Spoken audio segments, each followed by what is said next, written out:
fishing, it's in my soul.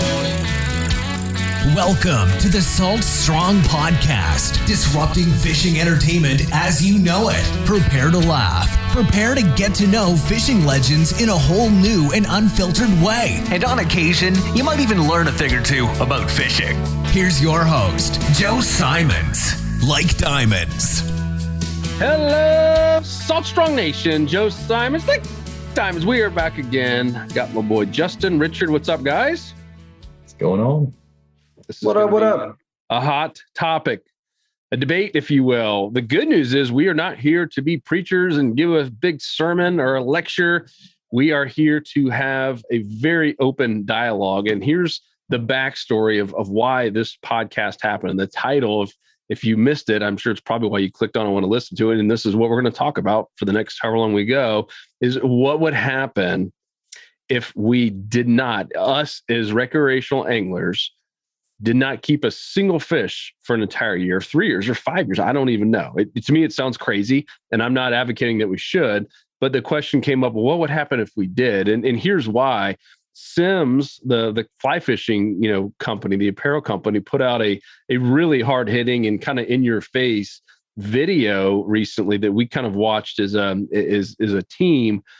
And long story short, is about the striper fishing up north in Montauk there, which is like the striper capital of the world.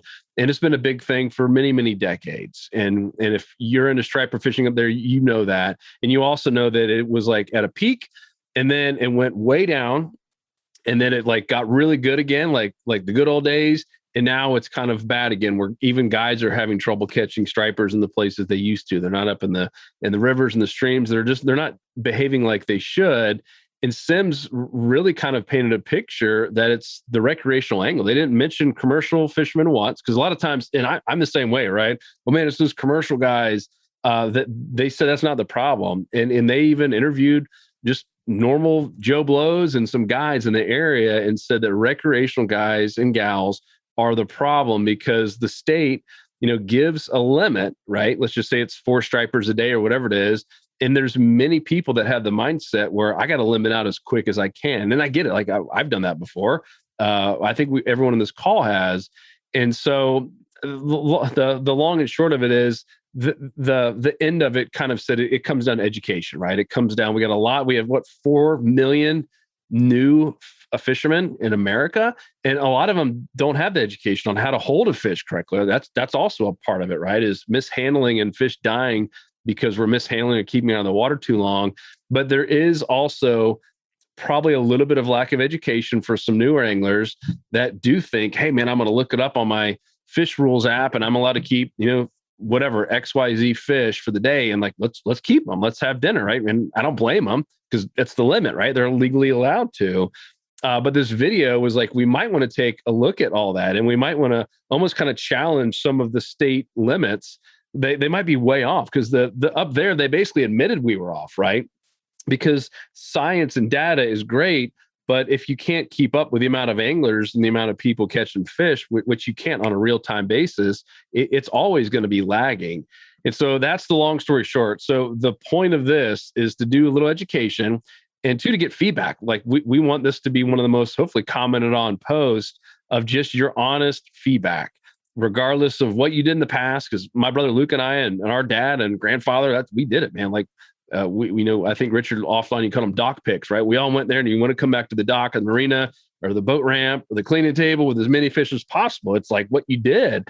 And I've been on trips in Texas, Louisiana. That's still what they do. You got to limit out as quick as possible. And that might not be the answer. I also don't think we should just stop keeping any fish for a year forever. I don't know that that's the right answer too. The answer is probably somewhere in the middle, but this is going to be a wide open discussion. And I got Justin and Richard on here because Justin's got all kinds of background in fisheries and management, and has raised quite a few fish on his own in large extreme areas.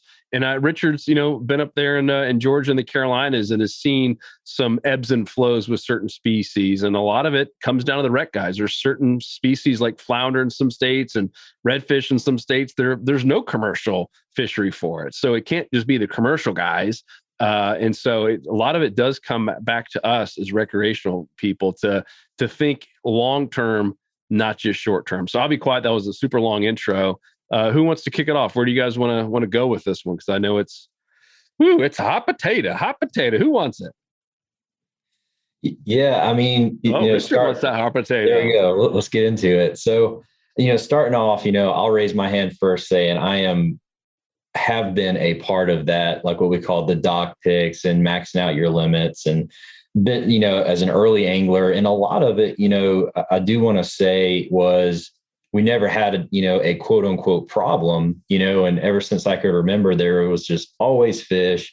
You never had a problem. You always limited out. Your buddies always limited out literally every time you went out, which was awesome. So you just never really registered that, hey, there may be a problem.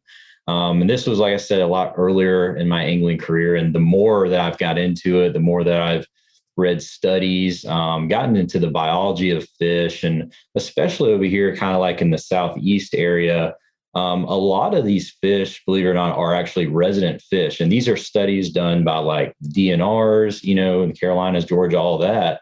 So you got to think, if you're going out and, go for, even a weekend, and you limit out and say there's 2 or 3 anglers on a boat, I think Georgia's 15 right now for trout, but then just right here down the line in Northeast Florida, really the same type of habitat, really for the most part, but then we can only keep 5. So that's something to think about as well, is, okay, are we going to really look into and, trust the state right now? Because that's what we've done for years. However, one common thing is that we are kind of declining. And I've seen this, over the years. And like I said, I was a part of it, early on. But, one thing that I've seen, like example for redfish, we had a really pretty low redfish population for a while, because there was not really that much of a limit. There wasn't an upper slot for bulls or anything like that. And then DNR came in and they said, hey, we're going to, make this a slot. We're going to, limit you to maybe 10 or 15 fish. And then it started backing down from there. And then within, I think it was really about a year or two, our redfish population just exploded. And it was awesome. I mean, you could limit out to your 10 redfish every single time you went, no problem. And then now we're starting to go back down again. So it's like, okay, you got to think a little bit like what really, is, a big significant cause. And there's freezes and things like that, and natural factors that Justin's talked about, we can get into that some too. But when you look at the common denominator, one of the biggest things that's increased is the amount of anglers.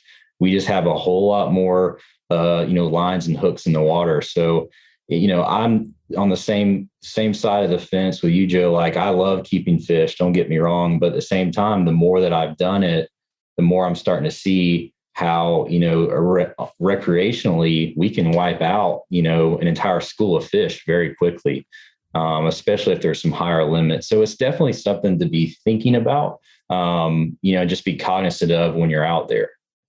And so to go back to that Sims video, and we'll put a link in the show notes as well, so you can watch it yourself. We'll probably just embed it in there. The striper fishing was so good back. This was quite a few decades ago. It was so good that all the recreational anglers, even the guides, everyone was like, give us more, right? Move up the slots, make them wider, let us keep more. And they did. And they almost wiped out an entire fishery. I mean, it got to the point where it was closer to going extinct than anything else. Like, it was almost getting impossible to catch a striper, according to everyone who was fishing that area. And they went, I believe it was 5 years. Correct me if I'm wrong. I watched it earlier this week, but I thought it was 5 years where they kept nothing, like zero. You cannot keep a striper for 5 years. And people were furious, as you can imagine, especially going from like all these limits to zero. But Mother Nature took hold, and the people who were there said after that 5 years, it didn't happen overnight. It didn't happen year 1 or year 2, but I think towards the end, all of a sudden that fishery was back to where it started. And that was when they were looking in the mirror saying, man, we were the problem. And they kept the limits low, but it kept getting better, right? And we kept getting greedy, meaning us as rec anglers, because we've been a part of it as well here, even in the last couple of years. Like, well, man, like, it's so easy to catch a trout or a redfish in here. They should move the limit up. And I understand, so I completely get it. But now they move those limits up, and now they're back to where they were, where now people are saying, man, it's really, really hard to catch stripers consistently like we used to. And there's, we had red tide and nasty sewage spills and all that ties into it. But that was the first time I saw a video like that didn't blame any of that and didn't blame commercial fishing, because I don't think there is a commercial fishery up there for stripers. I could be wrong, but correct me if I am. But it literally said the smoking gun is recreational anglers, and I was like, dang.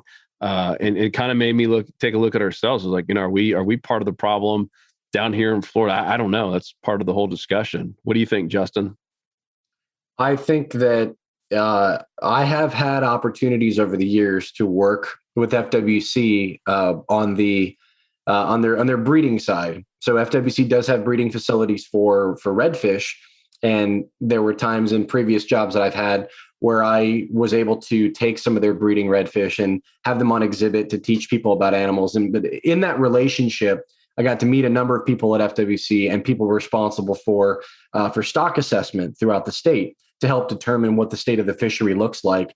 And time, they would tell me that the biggest challenge they have in terms of collecting accurate data is getting people to provide the data to them. Yep. So, they can't be on the water everywhere at once to get a good baseline of what the red fishing fishery, looks like on the west coast of Florida. They rely on anglers to give them that information. And it seems like if there's, 8 or 10 different demographics of types of fishermen that fish different ways, different styles, different times of the year, they're only getting a piece of a 50-piece puzzle, and they're getting limited information. And therefore, when they make a decision on whether there's a limit for a certain species or a size, regulation of up to what size you can keep, a lot of that has to do with the public input and the public feedback about what's happening. But even then, not everybody publicly goes out and says, yeah, I absolutely slayed it today, or no, I didn't get anything in this area.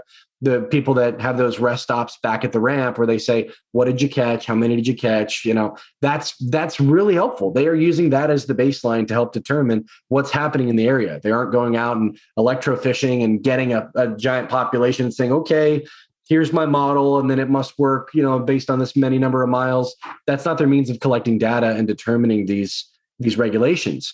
They do it based on your feedback and your attendance to seminars and summits where they're talking about these matters and they want to hear collectively. They monitor all that, and then they make a determination on what they believe is best for fishermen, for the fish and for fishermen. They try to take all that into consideration, but the data is limited.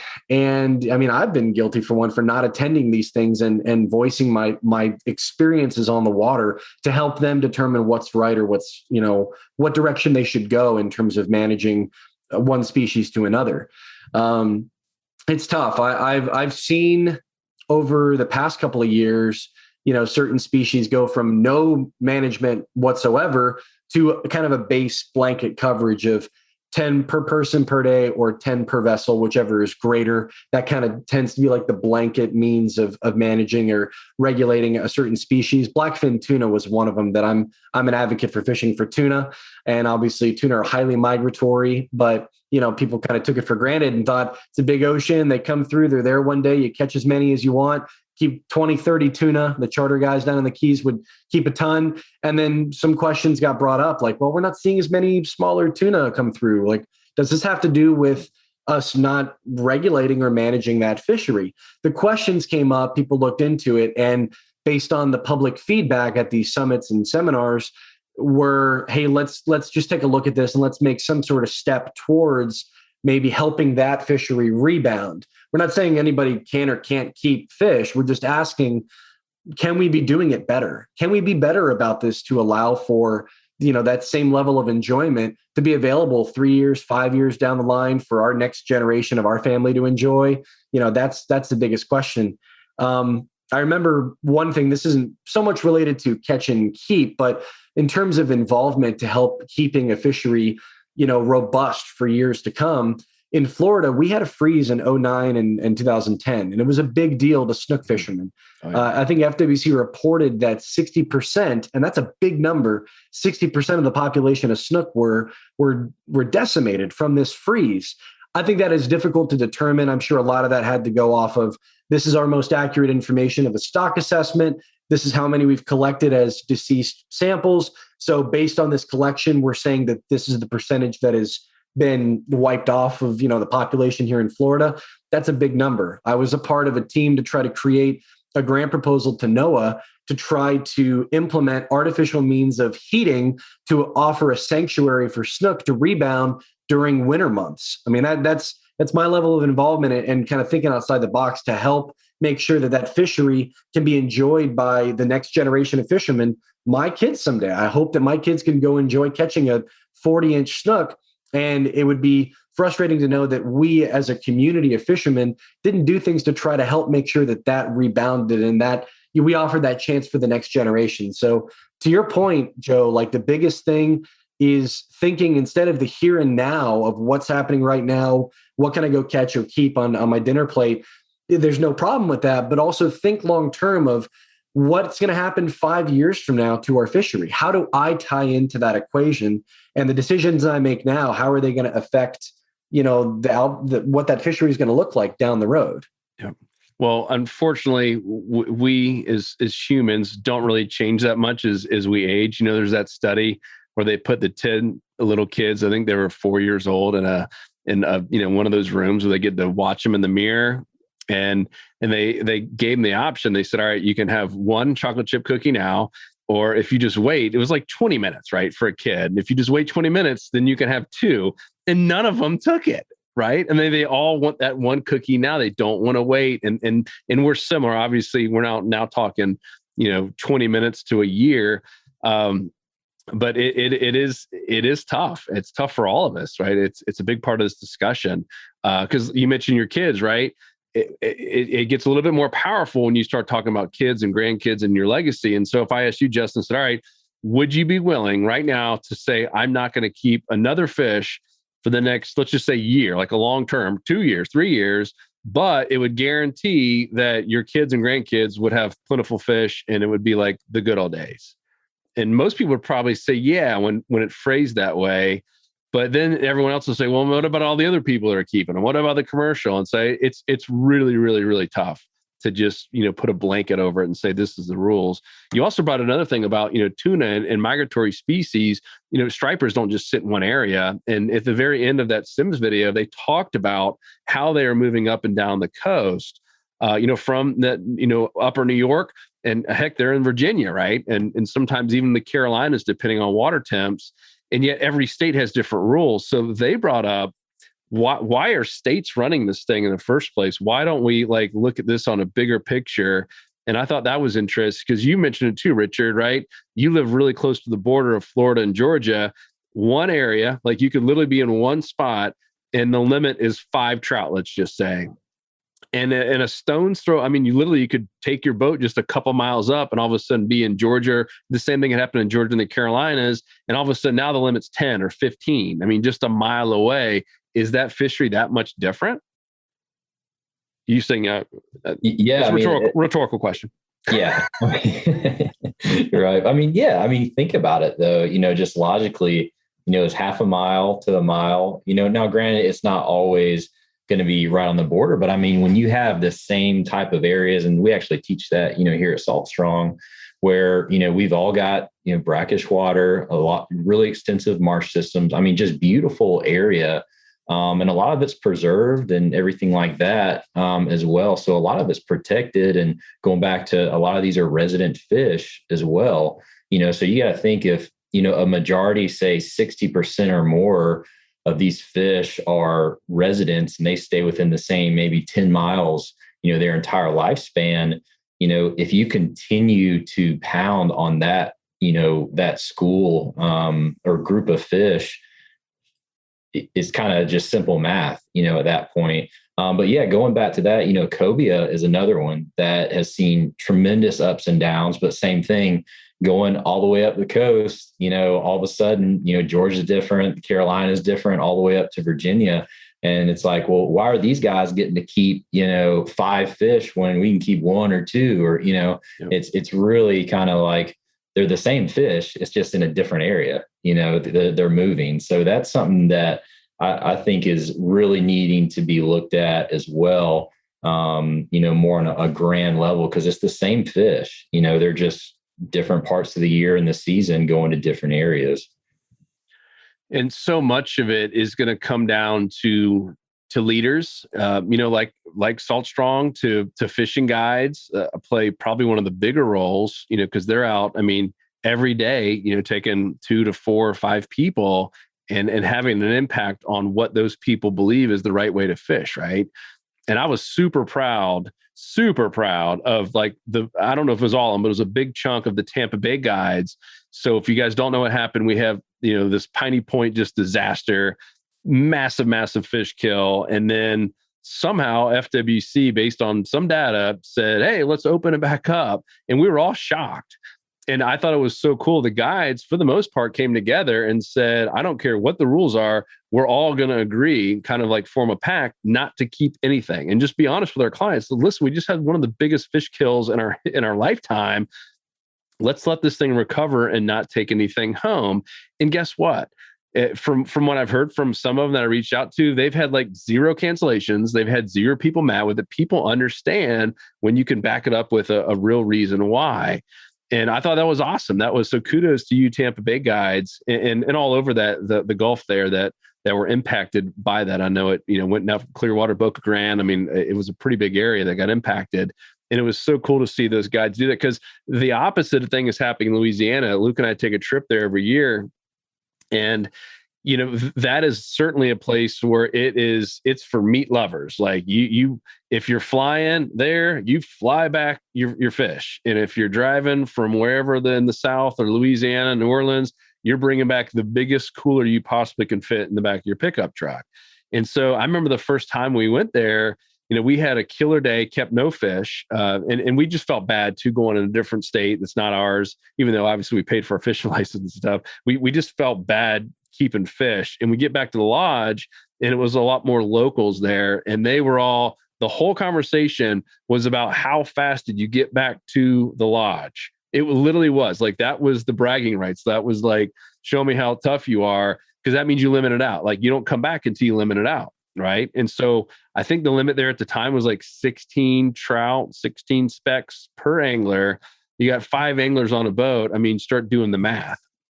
5 times 16 for each boat. And they're doing this day in and day out. And this was just one little lodge. And then the guides, we stayed overnight at that lodge, and we're having some beers with the guides. These guys have been there for decades. And they're all saying, man, like it's getting tougher and tougher to do this. It used to be we can come back in an hour. Now it's taking 3 or 4 hours to limit out. But they understood the problem, but they were also afraid, like, well, man, if I say we're not going to limit out, then I'm going to lose all my customers, because they come to me, at least that's their perception. They come to me because, they get to take a bunch of fish home, a bunch of meat home. And Luke and I both, like, on the way home, we're like, man, like come on, guys. Like, we all know there's a problem. It's taking 4 times as long to limit out. You're even saying your traditional honey holes are now all dried up because you guys have caught so many. Like, at some point, you got to change. And that takes leadership, and it takes some guts. I know we had, what are their names? Is the outfitters, husband and wife team in that Venice, Louisiana area. And they're one of the few that do that, minus, some yellowfin tuna or something. But for all their inshore stuff, it's 100% catch and release. And they were one of the first guides to do that in Louisiana, and kind of bucked a trend. And people thought they were crazy, but they keep getting customers. So kudos to them. So it is going to take a mindset shift, and not to throw everything back, but just to be a little bit more educated and a little bit more longer term thinking. Like, what, I don't really have to have this when we already got 3. Even though the limit's 5, I don't really need to have 2 more. It's probably just going to sit in my freezer and go bad. That's really what we're talking about here. Because I think Dave Flad, he's the release over 20. We've had him on the podcast. He's probably got it the most right. I don't know if anyone's got it perfect, but it's tough to argue with what he's talking about. He's saying, hey, these trout, and now he's going to sheep's head and flounder and some other species, but the trout is where release over 20 started. And all of the breeders are over 20 inches. All of the recreation of trout, like literally the future of trout, is 100% on the 20 or over trout. Like, you can't refute it. Those are all the females. Those are the ones giving birth. Those are the ones laying eggs. Those are the ones that are literally responsible for growing big trout going forward. So maybe it does make sense to not keep a 25 or 27 or even a 22-inch trout. And that's pretty powerful. Now he's got thousands of people that have done it, and it's become quite a movement. And I think that's probably right, because he's saying, man, if they're under 20 inches, keep the limit all you want. It's really not going to impact us that much. But no state has done that, right? There's no regulations. Minus his is more of just a movement that's said that. What do you guys think? I know Justin's dying to chime in. Yeah, no, I really want to see a dock shot of up on the pegs back at the ramp in Louisiana. You've got like steaks and grilled chicken and other things up there. And someone's holding up a catch and it's 2 burger patties. And like, it's comical, but it builds awareness, right? Like, I came back and I still enjoyed some fantastic food, but I also here's some catches of my fish on the water to show that like, I still legit could have gone and done it, but I chose not to do it so that I can go do the same thing again tomorrow. Like, it's a comical thing, but I think it would bring a lot of awareness of like, look at the awesome burgers I get to eat back at the lodge. Like, that's all I can think right now. So anybody that's listening, please feel free to do that in your own, like back at the dock shot, take some ribeyes and pop them up on the pegs. Cause it does. I mean, for me, like, I love eating flounder. I love eating cobia, Richard. I had a great day fishing for cobia here recently.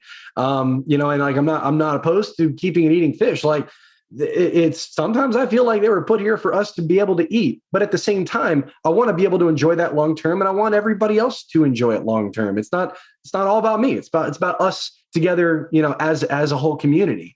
So that was just the biggest thing. I want to hang a steak on a rack now. That's all. I love it. I love it. And on that though, because we discussed this with these guides quite a bit, and in their eyes, I'm not going to name guides' names or anything, but they said it's bigger than just them, right? Thinking they're going to lose business. Even this goes up to like high-ranking officials who might not even fish, but they're looking at is New Orleans and in South, like Venice, this whole area. I mean, it brings in a lot of money. Brings in a lot of flights for people who want to go down there in sportsman paradise and do a lot of fishing. And I mean, in their mindset, well, man, if we drop the limits like in half, we're going to lose out on a lot of money. I mean, this is big picture. There's a lot of moving parts and thoughts. Really, really wild. But that was the first time I saw so eye-opening. Like, Luke and I were the only 2 people, I believe, that did not either come with a massive, whatever the biggest cooler is, the 500 quart cooler, or flying back fish. And it was just like, wow. And yet every guide here is saying it's the worst they've ever seen it. I am not a rocket scientist, but I can kind of put the 2 and 2 together. And that was a case. I wouldn't say they should go to no limits, but like maybe cut in half, maybe drop it a little bit and see what happens. See if it recovers, and you get more people coming back because it's easier to catch fish. If I was a fishing guide, that would be my number one goal, right? You want it as easy as possible to go hook someone for life that's going to keep booking you for life and having a blast because they're catching fish, not just because they had one great trip and were able to take a 200 quart cooler home loaded with meat. Kind of talking about, like, real quick, Rich. So like, what the cool factor is or what the stereotype is. I kind of want to hear like comments from people. What do you think looks cooler? Like, you as an angler, everybody's going to have, I think, a different opinion about this.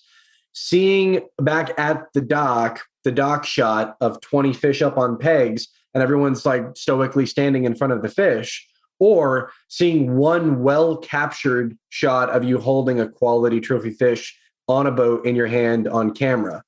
For me, and it's different for everybody, I think that the coolness factor, what would incite me to want to go out and do that or hire that guide or go fish that area, is the capture of the moment. Like, sometimes I look and I'll see, for Canaveral, I'll see that the dock shot and the fish will just be, they'll be up there, but it's kind of like, okay, cool. They got 4 cobia and 3 mahi and 2 snapper and an AJ. And like, what happens in the moment for every single one of those fish is really, really cool in the moment, but you see the shot of them all up there together and the wow factor is not there for me. But seeing that one cobia in the shot's like, that's a nice cobia, man. You almost like appreciate each individual fish differently when you see those one shots than when you see the conglomerate of all the fish up spread out together. Like, so I think everybody's different. What's cooler for you, seeing like the whole assortment of fish up, or seeing the one that like creates the moment and the memory that inspires you to go out and do that? It's all fully created by us, by like what is the stereotype and the stigma of like what's okay to do and what isn't cool to do. The whole like coming back, how fast you get back to the dock, man, with your limit, man. Let me see all them trout, man. Like I can see that, but that is like you got 2, 4, 500 thousands of people that start feeling and thinking that way, and that's the social stigma, right? That's the stereotype of this is cool, this is okay.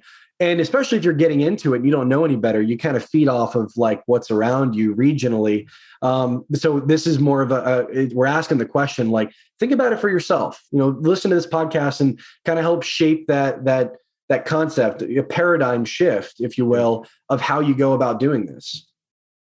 Yeah, that's a good point, Justin. And getting back a little bit to the story as well, man, I've got so many pictures of just us with just docks just full. I mean, you can't even your shirt off too, didn't you? Couple. And but there's just so many fish there on the dock, and you look at it, you got a couple buddies around, you're like, that was a pretty good day. And it's about as far as you get into it. But then I've got some pictures where, man, I have got some quality fish, like a just beautiful red or like a really fat, just nice quality trout. And every single picture I have like that, I can be like, I remember exactly where that was, what I caught it on, the scenario, the day, was it overcast on top water? Like I remember all of that for that one picture versus the multitude of the dock pictures. I'm like, oh yeah, we had a pretty good day and, banged them up. So that's something as well that I've recently started to appreciate a lot more. And going back to this too, like I promise this is on topic, but, this doesn't happen overnight, and there's a lot of red flags leading up before it's like, oh, dang, like we're really in trouble, kind of like you ever think back on any of your exes, like, no, probably should have seen those red flags coming up, man. They were real red and they were there for sure. But I know one liked her. I missed it. It was just fun during the time. Yeah.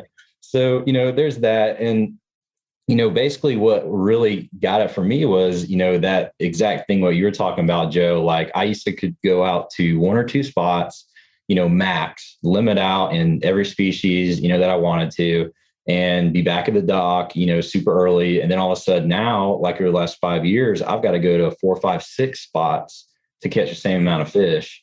And it's like, what's changed? There's just not as many fish there. And there's more fishermen than ever, right? And not as many fish.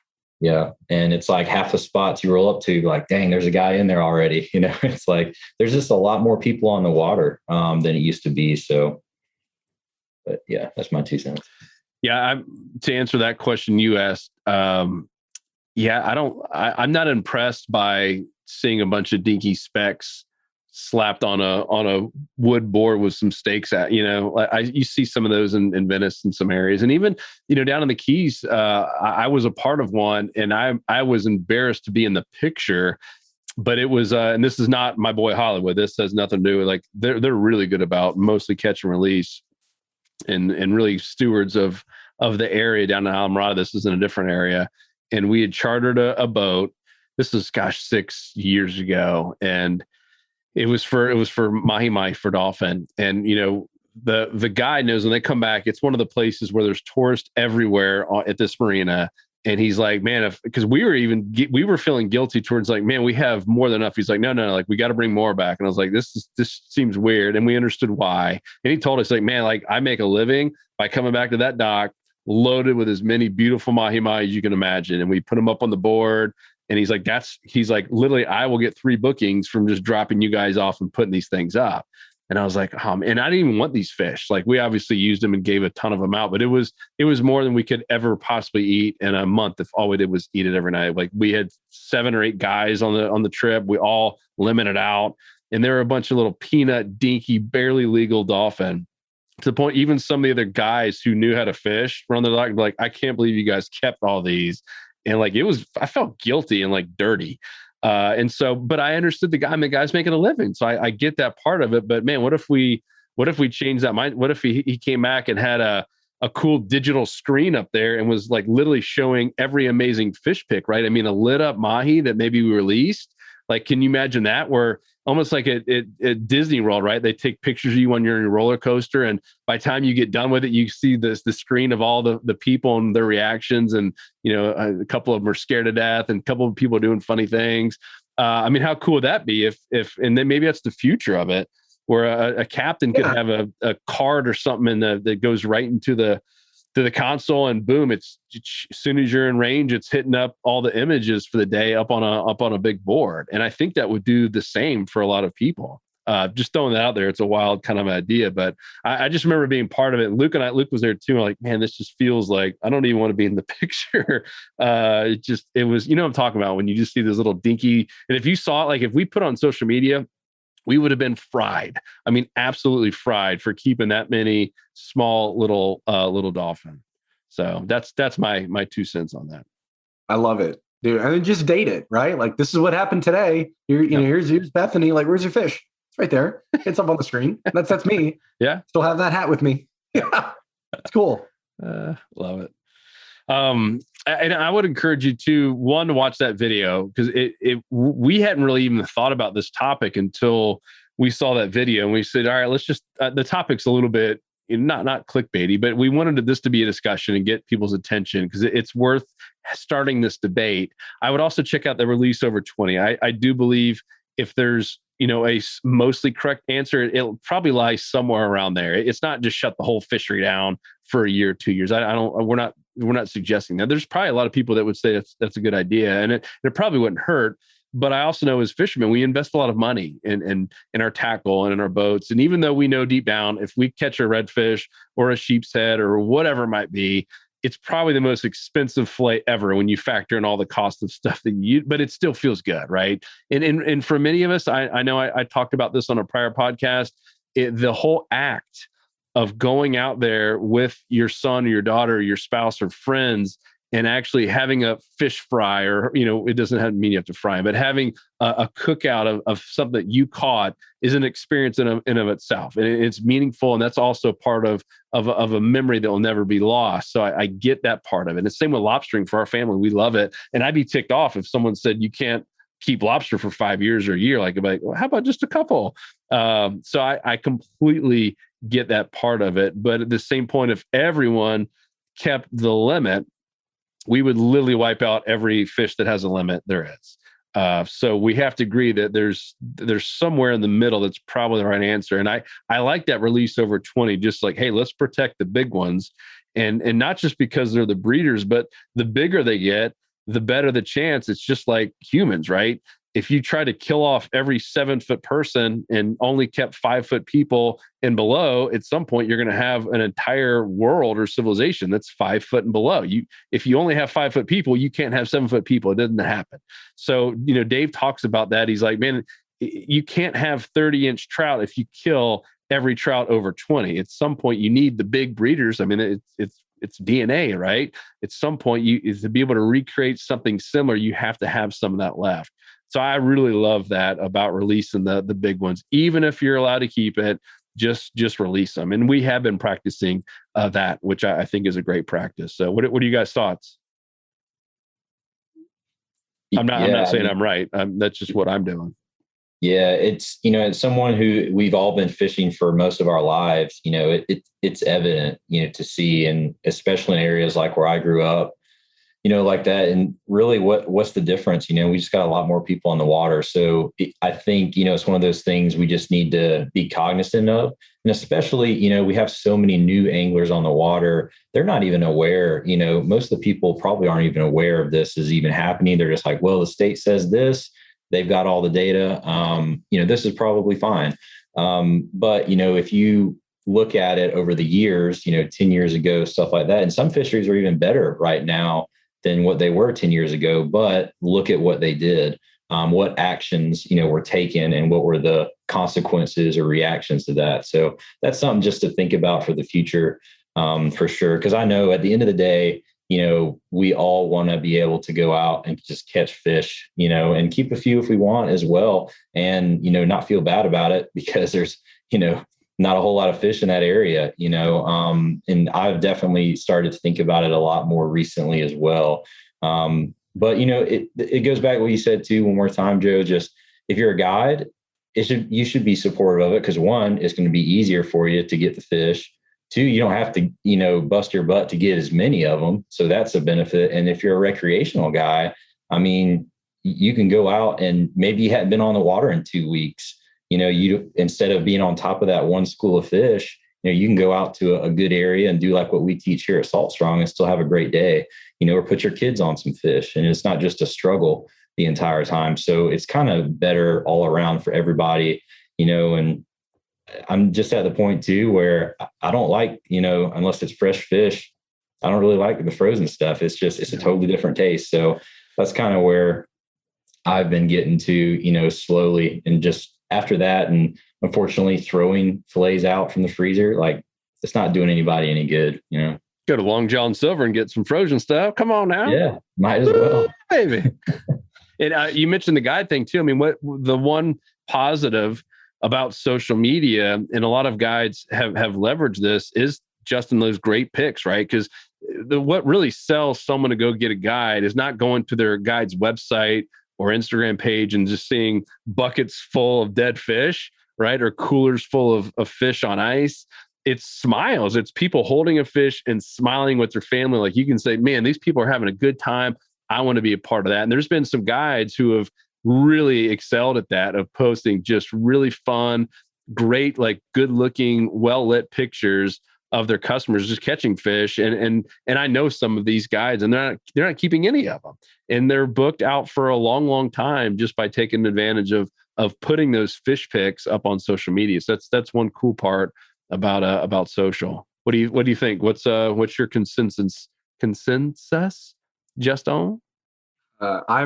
I lie somewhere kind of in the middle, to be honest. We'll start with like keeping fish in general. I probably could be better with certain species of that area of like what's allowed, what's legal, right? What's okay. Oh, by the way, I had some of your tuna. You gave me some, and I'm glad you kept that tuna. It was delightful.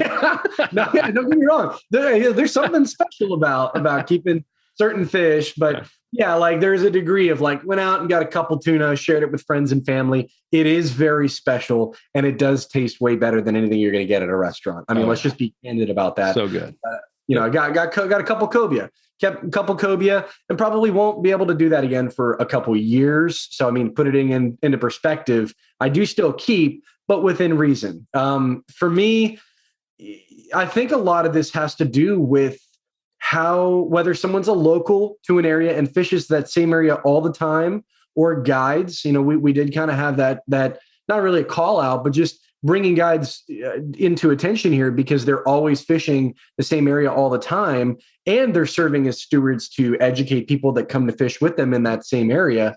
We talk about, you had a big shout out to the captains there in Tampa Bay for their initiative to just personally catch and release and teach their clients to catch and release. I think it's a great initiative, and it's a great practice, right? I encourage that for people in any area, right? Like we had some issues with Mosquito Lagoon and Indian River. We're still experiencing those things, and management and regulations are the same, whether it's Tampa or Indian River on Brevard County. But, I do challenge that culture. There are a number of guides that still practice catch and release and tell their clients, hey, it probably would be best, given the circumstance of what's going on, for this period of time to not do that.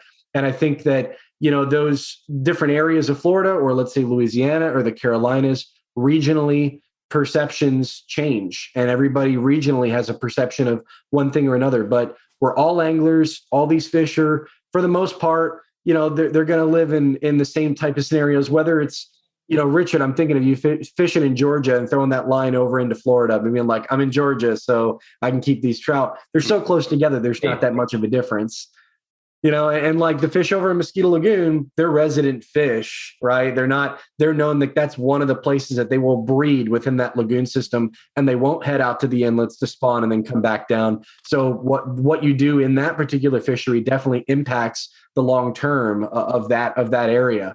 So a lot of this is regional, but the message, I think, is the same, and that's be mindful of the decisions you do and what happens down the line, 5 years down the line. I fish that lagoon system a lot. I'm personally a catch and release fisherman in that region, but at the same time, I'm never opposed to, if I go somewhere and I'm new to the area and I might not know any better, if I follow the regulations within one trip or two trips of going, I might keep a fish here and there. And there's no harm in that. So I do kind of fall in the middle on it. If I had to choose between eating a fish today or waiting a year and being able to eat fish anytime I go for the rest of my life, I would wait. If that's the call to action. If I could do it now or wait to have better rewards down the line, the older that I get, the more I realize that good things come to those that wait. So that would be my vote. He wants 2 cookies. Yeah, I want them 2 cookies, buddy. Oh, get in my belly. Cool. Well, I think the final thing is just leave a comment. If you're watching this on YouTube, please try to go over to the saltstrom.com, the fishing tips section. You'll see this podcast. Leave the comment there. That's where we're going to be checking. That's where we're going to be engaging. So all the engagement will not be on YouTube or wherever this might be posted. It's all going to be at saltstrong.com in the fishing tips section. And some of you might be watching it right there or listening to the podcast. Go there. We'll have all the everything in the show notes from that Sims video and some other things. And at the bottom there, leave a comment because we'd love to hear some feedback on this. And at some point it might be something we try to get involved in. We know one way or the other. Is a club. I think at some point we got 26 or 7,000 members now. I mean, we can kind of.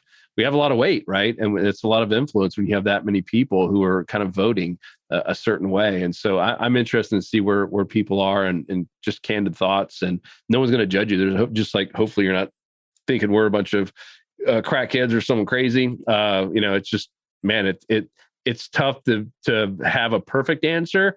But everyone, has a gut feeling of what we probably should be doing. And I do think about it a lot because I'm still fairly young. Got 3 young kids. At some point, they'll hopefully have kids. And I always try to look at it from, my kids and their grandkids' perspective. It would really stink if it was 50% worse when my kids are our age, right? When they're trying to take their kids fishing and it's just impossible to get a bite.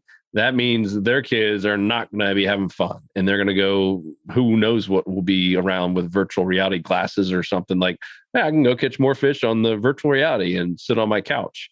I don't know if you guys saw Zuckerberg's oh my gosh, the whole thing scares the heck out of me. Anyhow, I digress.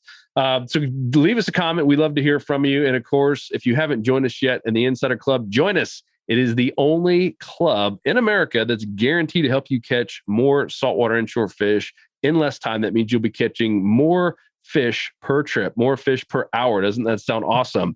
And it's all because we're giving you trends, literally daily, weekly trends. We have everything from the best tides and the best time to fish in your area. Now, dozens and dozens of fishing reports going up every hour, literally in our private community. It's been really, really cool to see that grow. And that's where our 26,000, whatever it is now, members are in there posting their own fishing reports. And then, of course, on the other money part of side of things, we've got time, and then money is the tackle. Everything in our store, 20% off or more to all of our Insider members. And we got some really, really cool stuff coming here over the next 6-7 months. So stay tuned for you current Insider members. Thank you guys so much. You are the rock of this company. We appreciate you so much. And we'll talk to you guys on the next episode. Peace. Justin, Richard, great job. 'Cause fishing, it's in my soul.